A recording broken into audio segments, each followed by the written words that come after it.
Hi guys, welcome to my channel. நான் SJ. நம்ம சேனலை சப்ஸ்கிரைப் பண்ண 11 பேருக்கு ரொம்ப நன்றி. அதுவும் இல்லாமல் சாமானியன் நான் மூவி ரிவ்யூ பண்ணியிருந்தேன். அது 50 வியூஸ் போயிருக்கு. பார்த்த 50 பேருக்கும் நன்றி. அதில் ஒரு PKK கிட்ஸ் அப்படின்னு ஒருத்தர் வந்து எனக்கு ரிப்ளை பண்ணியிருந்தார், நல்லா பண்ணியிருக்கீங்கன்னு சொல்லிட்டு. அவருக்கும் ரொம்ப நன்றி, ரொம்ப தேங்க்யூ. நம்ம இன்னைக்கு என்ன படம் பார்க்க போகிறோம்னா, ஃபியூரியஸ் த மேட் மேக்ஸ் சாகா. இந்த படத்தில் வந்து மொத்தம் நமக்கு தெரிஞ்சு 2 பேர் ஒர்க் பண்ணியிருக்காங்க. அதில் யாருன்னா கிறிஸ் ஹெம்ஸ்வொர்த். அவர் யாருன்னா நம்ம அவெஞ்சர்ஸ் படத்தில் பார்த்தா தோர், அவர் தான். இதில் வந்து அவர் நெகட்டிவ் கேரக்டர் ஒர்க் பண்ணியிருக்காரு. ஹீரோயின் வந்து அனன்யா டைலர் ஜோ. ஆமாம் அவங்க. அப்புறம் இல்லை இன்னொருத்தர் கூட இருக்கிறாரு, நமக்கு தெரிஞ்சவர் தான். ஆனால் படத்தில் வந்து அவர் ஃபேஸை ஃபுல்லாக காட்ட மாட்டாங்க. யார் தெரியுமா? இந்த மேட் மேக்ஸ் படத்தில் இதுக்கு முன்னாடி அந்த மூஞ்சில மாஸ்க் வச்சிருப்பா பார்த்தீங்களா, அவருடைய பையன் இதுல வந்து இருப்பாங்க. 2 பசங்க இருப்பாங்க.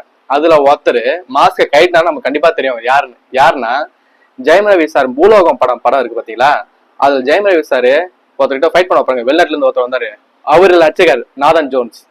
வில்லனுடைய பசங்கள்ல 2 பசங்க இருப்பாங்க, அதுல ஒரு பையன் தான் இவரு. படம் ஃபுல்லாவே நல்லாவே இருக்கு. படம் நல்லா இருக்கு, எல்லாரோட கண்டிப்பா பார்க்கலாம். என்ன ஒண்ணு, படத்தை கண்டிப்பா போய் தியேட்டர்ல பாருங்க. தியேட்டர்ல எக்ஸ்பீரியன்ஸ் படத்துல சூப்பரா இருக்கும். ஏன்னா படம் ஃபுல்லாவே சேசிங்னால கேமராலாம் வேற லெவலில் வச்சிருக்காங்க. படத்துல நல்லா நடிச்சிருக்காங்க. ஹீரோயினுக்கு வந்து அதிகமா டைலாகே கிடையாது, ஆனா சம்பவம் முறையா பண்றாங்க எல்லா சீன்லயும். அதே மாதிரி படத்துல விஎஃப்எக்ஸ் சூப்பரா இருக்கு, சேசிங் நல்லா இருக்கு, அந்த வண்டி மாடல்லாம் நல்லா இருந்துச்சு. அப்புறம் காஸ்டியூம் டிசைனர் அவங்க நல்லா பண்ணியிருந்தாங்க படத்துல. அப்புறம் இன்னொரு படம் ஒரு சேசிங் சூப்பரா போயிட்டு நம்ம முன்னிப்பா பார்த்துக்கிட்டே இருப்போம். டக்குன்னு அந்த நேரத்துல இன்ட்ரோல் பண்ணிச்சிருவான், அடைச்சேன்ற மாதிரி இருக்கும். அந்த அளவுக்கு சேசிங் எல்லாமே சூப்பரா இருக்கு. படத்தை அடிக்கடிக்க வர மாதிரி இருக்காது, ஆனா வர்ற சேசிங் சூப்பரா இருக்கும். அந்த அளவுக்கு நல்லா கொண்டு போயிருக்காங்க. படத்தை எல்லாரும் ஓடி போய் தியேட்டர்ல பாருங்க.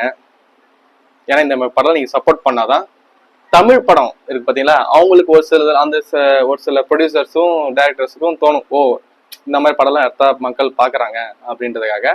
ஸோ எல்லாம் போய் படத்தை பாருங்க. கண்டிப்பா தியேட்டர் தான் பாருங்க. தியேட்டர்ல எக்ஸ்பீரியன்ஸ் சூப்பரா இருக்கு படத்துல. அப்புறம் அந்த 50 வியூஸ், அந்த 50 பேருக்கும் தேங்க்யூ. சப்ஸ்கிரைப் பண்ண 11 பேருக்கும் தேங்க்யூ. கமெண்ட் பண்ண அந்த PKK கிட்ஸ் அவருக்கும் தேங்க்யூ. ஓகே கேஸ், பாய்.